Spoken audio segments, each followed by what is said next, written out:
చాలా ప్రాధాన్యత. ఎందుకంటే ఇవాళ ఈ రాష్ట్రానికి ఒక ధాన్యాగారం, ఒక అన్నపూర్ణ అని అంటే అది ఉభయ గోదావరి జిల్లాలు. దగ్గర దగ్గర 10,13,161 ఎకరాలకు సాగునీరు అందించేటువంటిది గోదావరి డెల్టా. అయితే ఈ గోదావరి డెల్టాకు సంబంధించి నీటిపారుదల వ్యవస్థ సమర్థవంతంగా నిర్వహించాలనంటే ఖచ్చితంగా ప్రతి ఏడాది కూడా రబీ తర్వాత మెయింటెనెన్స్ అనేది, అంటే కాలువలు మూసివేత తర్వాత పనులు చేయడం అనేది అత్యంత ముఖ్యమైనటువంటిది. నిర్వహణ అనేది మీకు కూడా తెలుసు అధ్యక్ష. దురదృష్టం ఏంటంటే గత 5 సంవత్సరాల పరిపాలనలో ఈ యొక్క మెయింటెనెన్స్ నిర్వహణ అనేది గాలి కొదిడేయడం వల్ల మరి యొక్క పరిపాలన అనేది విధ్వంసానికి గురవడం వల్ల వచ్చిన నష్టం ఏంటో ఇప్పుడే మీరు చెప్పారు. ఉదాహరణకి మీ నియోజకవర్గం ఏదైతే మనం అధికారంలోకి వచ్చిన తర్వాత చూస్తే మరి నీళ్ళు ఇచ్చినా కూడా ఆఖరి ఎకరానికి వెళ్ళేటువంటి పరిస్థితి లేనిటువంటి స్థితిలో మీరు కూడా మీ ఉండి నియోజకవర్గంలో మీరు కూడా దాతల సహకారంతో, రైతుల సహకారంతో ఆ రోడ్స్ ఏదైతే ఆ డ్రైన్స్ కాలువలు ఏవైతే ఉన్నాయో ఆ వీడ్ రిమూవల్ అన్నీ కూడా మరి మీ సొంత ఖర్చులతో చేసి నీరు ఆ రైతుల దగ్గరికి తీసుకెళ్లేటువంటి పరిస్థితి వచ్చింది అని అంటే గత 5 సంవత్సరాల్లో ఈ నిర్వహణ అనేది ఎంత విధ్వంసానికి గురైందో మీ నియోజకవర్గం కూడా ఒక ఉదాహరణ అధ్యక్ష. అంటే ఈ రకంగా అంటే ఏదైతే ఈ యొక్క మెయింటెనెన్స్కి సంబంధించి మనకు తెలుసు అధ్యక్ష, ఏదైతే ప్రవాహానికి అడ్డంగా ఉండేటువంటి ఈ వీడ్ ఏదైతే ఉందో దాన్ని రిమూవ్ చేయడం, అదేవిధంగా ఏదైతే పూడికి ఏదైతే మట్టి ఏదైతే ఉందో డీసిల్టింగ్ అది తీయడం, 3 ఏదైతే లాకులు, గేట్లు, రోప్స్ ఏవైతే ఉన్నాయో వీటిని మెయింటెనెన్స్, అదేవిధంగా రిపేర్స్. మరి ఏదైతే మనం ఇప్పుడే చెప్పాం లాస్ట్ 5 ఇయర్స్లో ఎక్కడ కూడా ఒక డ్రైన్లో కానీ, ఒక కాలువలో కానీ, ఒక రిజర్వాయర్లో కానీ, ఒక చెరువులో కానీ ఒక తట్ట మట్టి కూడా ఎక్కడ తీనిటువంటి పరిస్థితి దుస్థితి అధ్యక్ష. అదేవిధంగా ఏదైతే ఇప్పుడు మనం చెప్పాం ఏదైతే లాక్స్ కానీ, డోర్స్ కానీ, రోప్స్ కానీ మరామతుల మాట నుంచి కనీసం గ్రీజ్ పెట్టి మెయింటెనెన్స్ చేయలేనిటువంటి స్థితి కూడా గత 5 సంవత్సరాల్లో చూసాం. దాని ఫలితం కూడా ఒక గుండ్లగమ్మ గేట్ కొట్టుకుపోవడం కానీ, ఒక పులిచింతల గేట్ కొట్టుకుపోవడం కానీ, ఒక అన్నమయ్య ప్రాజెక్టు కొట్టుకుపోవడం అనేటువంటి పరిస్థితి గత 5 సంవత్సరాల్లో చూసాం. అట్లా పోయినా కూడా ఆనాటి ముఖ్యమంత్రి కనీసం వాటి వైపు కన్నెత్తి చూడనేటువంటి పరిస్థితి కూడా గత పాలనలో చూసాం. కానీ ఈరోజు చంద్రబాబు నాయుడు గారు మొన్న మీరు చూశారు, ఏదైతే తుంగభద్రకు సంబంధించినటువంటి గేటు కొట్టుకుపోతే తెల్లవారు ముందే మరి ఏదైతే కన్నం నాయుడు గారు పొరుగు రాష్ట్రంలో ఉన్నా కూడా ఆయన వెంటనే ఆ తుంగభద్రకు పంపించి ఏదైతే వాటర్ ప్రవాహం ఉండగానే మన దేశ చరిత్రలోనే మొదటిసారిగా మరి ఆ గేట్ని బిగించి ఆ తుంగభద్ర మరి ఏదైతే ఆ నీటిని కాపాడినటువంటి పరిస్థితి అధ్యక్ష. అంటే గత ప్రభుత్వానికి ఈ ప్రభుత్వానికి ఉన్నటువంటి తేడాకు అదే ఒక ఉదాహరణ అనే విషయాన్ని కూడా సందర్భంగా తెలియజేసుకుంటూ ఉన్న అధ్యక్ష. అందుకే ఏదైతే మరి చంద్రబాబు నాయుడు గారు అధికారంలోకి వచ్చిన వెంటనే ఆయన కూడా ఈ ఓఎండ్ఎం సంబంధించి మరి పనుల నిమిత్తం, ఎందుకంటే నేను కూడా ఆశ్చర్యపోయాం, ఎందుకంటే మనం కూడా గోదావరి జిల్లాలో నేను కూడా రైతు కుటుంబంలోంచి వచ్చిన వ్యక్తిని. మరి జూన్ నెలలో మన ప్రభుత్వం అధికారంలోకి వచ్చిన తర్వాత చూస్తే మరి ఎక్కడ ఒకటి ఏ కాలువలో కానీ, డ్రైన్లో కానీ కనీసం వీడి కూడా రిమూవ్ చేయనటువంటి పరిస్థితి. వాస్తవంగా ఈ పనులు ఎప్పుడు కూడా మరి మార్చి నెలలో ప్రతిపాదనలు తీసుకుని ఏప్రిల్ నెలలో టెండర్లు పిలిచి వర్క్ ఆర్డర్ ఇచ్చి మే నెలలో పనులు చేస్తారు. కానీ దురదృష్టం ఏంటంటే గత ప్రభుత్వం అట్లా మే నెలలో చేయవలసిన పనులు కూడా గాలి కొదిలేసి మర్చిపోయినటువంటి స్థితిలో జూన్ నెలలో వర్షాకాలం వచ్చిన తర్వాత మళ్ళీ ముఖ్యమంత్రి చంద్రబాబు నాయుడు గారిని మరి ఉన్నటువంటి పరిస్థితులు ఆయన దృష్టికి తీసుకెళ్లి ఆ వీడ్ రిమూవల్ చేయకపోతే కనీసం నీరు వెళ్ళేటువంటి పరిస్థితి కాలువల్లో ఉండదు, అదేవిధంగా డ్రైన్స్ పొంగిపోయేటువంటి పరిస్థితి ఉంటుందని చెప్తే మరి చంద్రబాబు నాయుడు గారు మరి ఆ రోజు ఏదైతే ఈ 2024 జూన్ 21వ తేదీన మరి ఏదైతే ఇక వీడ్ రిమూవల్ నిమిత్తం స్టేట్లో 79.1 కోట్లు, అదేవిధంగా ఏదైతే గోదావరి డెల్టాకు సంబంధించి 38.47 కోట్లు 420 పనులకి ఇవ్వడం జరిగింది అధ్యక్ష. దాని ద్వారా మరి ఏదైతే జూన్ జూలైలో ఏదైతే ఇక వీడ్ రిమూవల్ వరకు వర్షాకాలంలో గత ప్రభుత్వం చేసినటువంటి తప్పిదం వల్ల చేసుకునేటువంటి పరిస్థితి అధ్యక్ష.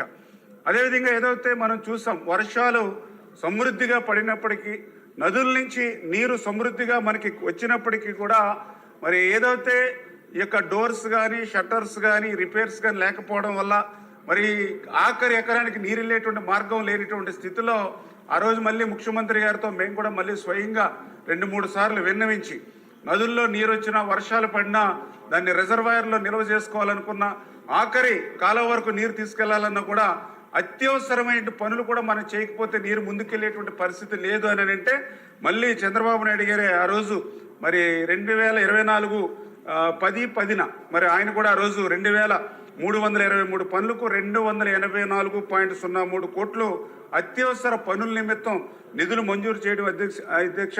అందులో గోదావరి డెల్టాకు సంబంధించి 221 పనులకు 64.76 కోట్లు ఇవ్వడం అధ్యక్ష అన్నారు.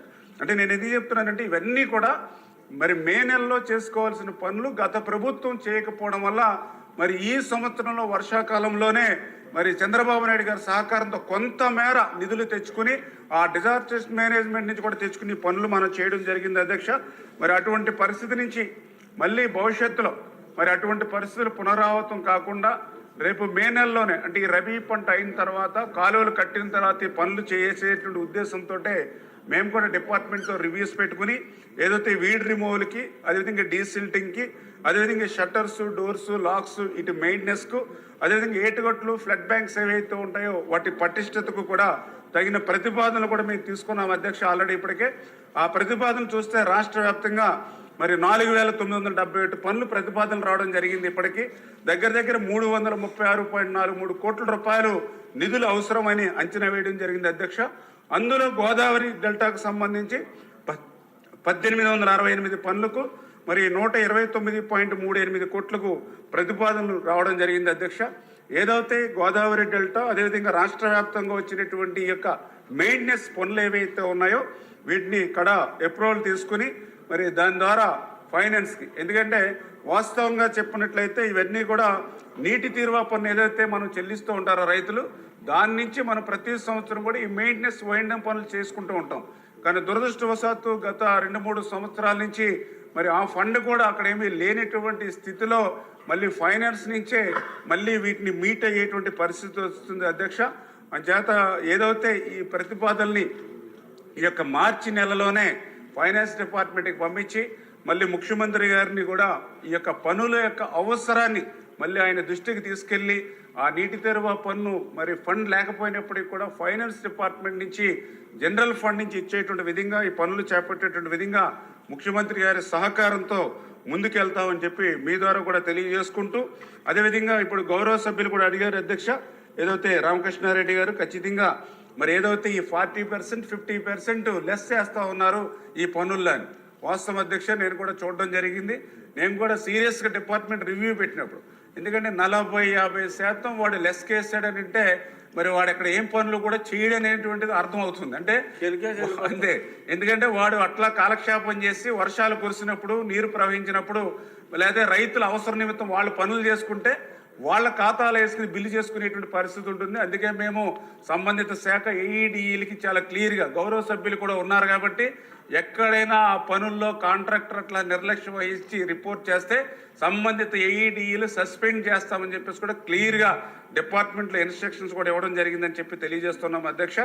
రెండవది ఏదైతే కాటన్ బ్యారేజీకి సంబంధించి వాస్తవం అధ్యక్ష, ఈ గేట్స్ ఏవైతే మరి రిపేర్స్ ఏవైతే ఉన్నాయో దాని నిమిత్తం కూడా ఈ ప్రభుత్వం అధికారంలోకి వచ్చిన తర్వాత గత ప్రభుత్వం గాలికి వదిలేస్తున్న ఈ ప్రభుత్వం ఏదైతే 164 కోట్ల రూపాయల రిపేర్స్ నిమిత్తం ఎస్టిమేట్ చేసి అది డ్రిప్ 2లో మనం ప్రతిపాదించడం జరిగింది అధ్యక్ష. అది ఫైనాన్స్ డిపార్ట్మెంట్లో ఉంది.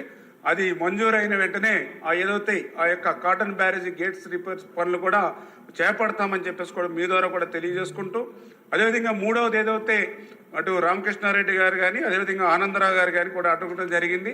ఏదైతే గోదావరి మోడరైజేషన్ ఆధునీకరణ అనేది నిలిచిపోవడం వల్ల ఈరోజు చాలా ఇబ్బందులు ఎదుర్కొంటున్నామని, ఈ విషయాన్ని కూడా నేను ముఖ్యమంత్రి గారి దృష్టిలో చాలాసార్లు రివ్యూలో కూడా మాట్లాడడం జరిగింది. ఎందుకంటే గోదావరి డెల్టా మనకి ఏ విధంగా ₹1 ఖర్చు లేకుండా నీరు అనేది గ్రావిటీ మీద వస్తుంది. అంటే ఏదైతే మనం విజయేశ్వరం నుంచి ధవళేశ్వరం కూడా వాటర్ వదిలితే ఆఖరి ఎకరం వరకు కూడా కేవలం మరి గ్రావిటీ మీదే వాటర్ పోతుంది. ₹1 మనం ఎక్కడ కూడా ఖర్చు పెట్టవలసిన అవసరం లేదు.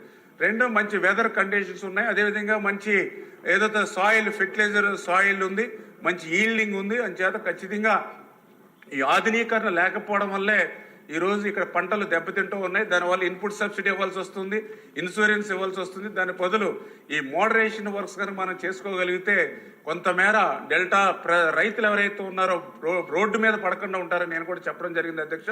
ఖచ్చితంగా ముఖ్యమంత్రి గారు కూడా సానుకూలంగా స్పందించి నిధుల సమస్య ఈరోజు ఉండటం వల్ల అది డిపిఆర్ రెడీ చేసుకుని ఏదైనా హైబ్రిడ్ మోడల్లో మనం ఏదైనా ప్రైవేటు పార్ట్నర్షిప్ ఏదైనా మనం ఎవరికైనా ఏజెన్సీకి ఇచ్చి పనులు చేయించేటువంటి ఏర్పాటు ఏదైనా ఉంటే పరిశీలిద్దామని చెప్పి కూడా ముఖ్యమంత్రి గారు హామీ ఇచ్చారు అధ్యక్ష. అందుచేత గౌరవ సభ్యులకు కూడా ఆ గోదావరి డెల్టాకు సంబంధించినటువంటి ఆ మోడరేషన్స్ కూడా ఆ డిపిఆర్ని కూడా తయారు చేసుకుని ముందుకెళ్తామని చెప్పేసి మీ ద్వారా కూడా తెలియజేసుకుంటున్నాం అధ్యక్ష. Thank you.